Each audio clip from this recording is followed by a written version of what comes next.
हाय दोस्तों, मैं हूं मनोज। आप सभी का मनोज यूट्यूब चैनल पर स्वागत है।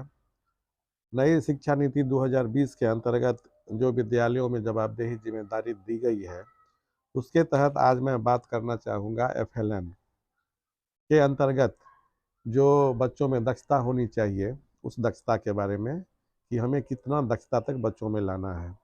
तो सबसे पहले हम गणित का जो दक्षता होता है उसके बारे में चर्चा करेंगे कि वर्ग 1, 2 और 3 के बच्चों में गणित में क्या क्या दक्षता होना चाहिए, ताकि मेरा उद्देश्य और मेरा जो अभियान है वो सफल होगा। तो सबसे पहले सरकारी विद्यालयों में कक्षा 1 से प्रारंभ होता है। उससे पहले बच्चे आंगनवाड़ी केंद्र में 0 से 6 बरस तक अध्ययन करते हैं। और अध्ययन का मतलब है कि वहाँ खेल खेल में बच्चों को सिखाना, कुछ शैक्षणिक बातों को बताना आदि का ज्ञान। तो गणित में आंगनवाड़ी केंद्र में बच्चों का कितना दक्षता होना चाहिए, मैं उससे संबंधित कुछ बातों को आपको बताऊंगा। सबसे पहले है कि जो आंगनवाड़ी का बच्चा है उसमें 10 तक के गिनती का ज्ञान जरूर होना चाहिए।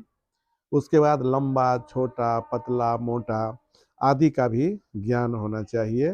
दो समूहों के द्वारा तुलना कराकर बड़ा, छोटा या बराबर का ज्ञान होना चाहिए। तो इतना ज्ञान हम लोगों को आंगनवाड़ी केंद्र के द्वारा बच्चों को अगर मिल रहा है 6 बरस के आयु वर्ग के बच्चों के लिए, तो हम समझ जाएंगे कि वो आंगनवाड़ी का जो दक्षता होता है बच्चों को गणित में प्राप्त हो चुका है। अब हम बात करेंगे कक्षा 1। जैसे ही वह बच्चा आंगनवाड़ी से निकल के आता है तो गणित के लिए कक्षा 1 में क्या क्या उसको दक्षता मिल सकता है, तो हम समझेंगे कि कक्षा 1 का दक्षता बच्चों में गणित में प्राप्त हो चुका है। तो सबसे पहले 20 वस्तुओं की गणना करना, यानी 20 कोई वस्तु हम दे रहे हैं कोई भी, तो उसका गणना करना। 99 तक की संख्या को पढ़ना और लिखना। 99 तक का जो संख्या है क्लास 1 में बच्चों को पढ़ना और लिखने का ज्ञान हो जाना चाहिए।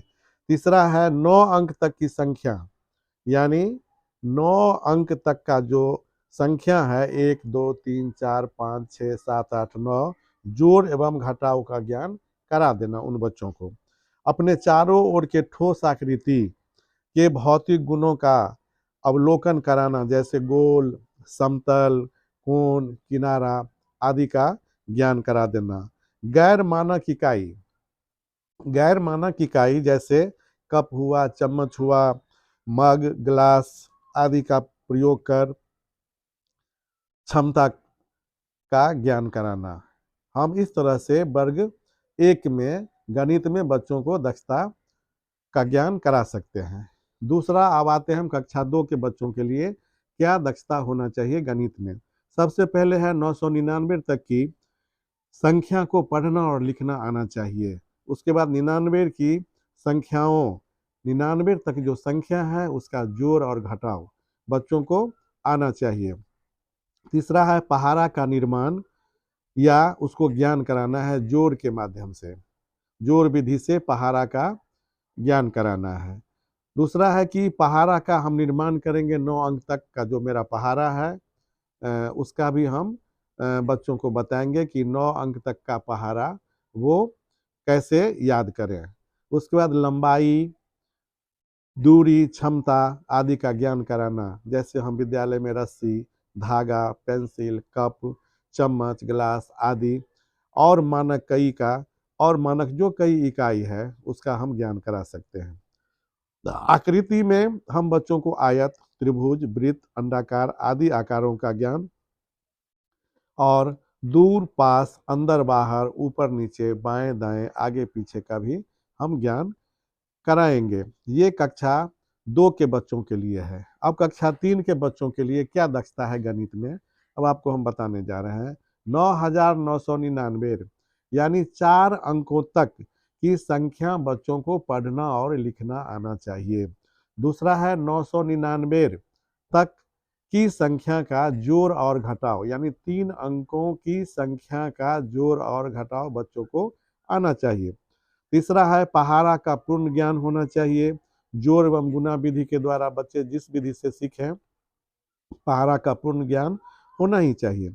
20 तक के संख्या से गुना करना, हम 20 तक के संख्या से किसी भी अंक को, 3 अंक को हम गुना करना बच्चों को बताएंगे।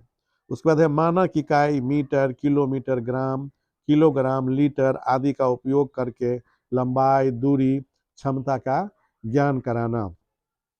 तिथि एवं दिन का ज्ञान कैलेंडर पर कराना। घड़ी में के माध्यम से आधा घंटा, 1 घंटा का ज्ञान कराना।